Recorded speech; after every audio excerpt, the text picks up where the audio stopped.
સૌરાષ્ટ્રના મહત્વના અમરેલી જિલ્લામાંથી પસાર થતા ભાવનગર સોમનાથ નેશનલ હાઈવે 51 પર રાજુલા તાલુકાના ભેરાઈ ચોકડી નજીક આવેલા બ્રિજમાં ગંભીર ખામી જોવા મળી છે। આશરે 6 મહિના પહેલા તૈયાર થયેલા બ્રિજની એક બાજુ બેસી જતા લોખંડના સળિયા બહાર આવી ગયા છે। સ્થાનિકોનો આક્ષેપ છે કે ખામીને છુપાવવા માટે પુરાણનો પ્રયાસ કરવામાં આવ્યો હતો, પરંતુ સ્થિતિ સ્પષ્ટ દેખાઈ આવતા સમગ્ર મામલે ચર્ચામાં આવ્યો છે। હાલ બ્રિજ પરથી પસાર થતા વાહન ચાલકોમાં અકસ્માતનો ભય જોવા મળી રહ્યો છે અને તેઓ યોગ્ય તપાસની માંગ કરી રહ્યા છે। ભાવનગરથી સોમનાથ સુધીનો નેશનલ હાઈવે 51 મહુવા, પીપાવાવ, રાજુલા, જાફરાબાદ, ઉના અને કોડીનાર જેવા મહત્વના વિસ્તારોને જોડે છે।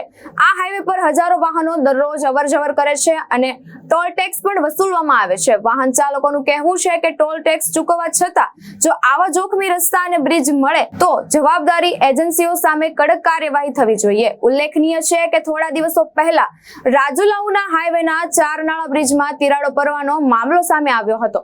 હવે ભેરાઈ ચોકડીના બ્રિજમાં પણ ગંભીર ખામી જોવામાં આવતા કામોની ગુણવત્તા અંગે ફરી સવાલો ઉભા થયા છે। સ્થાનિકોએ સમગ્ર મામલે સ્વતંત્ર તપાસ કરાવી જવાબદારો સામે કાર્યવાહી કરવાની માંગ ઉઠાવી છે। મહેશ બારૈયા, દ્રષ્ટિકોણ ન્યૂઝ, અમરેલી।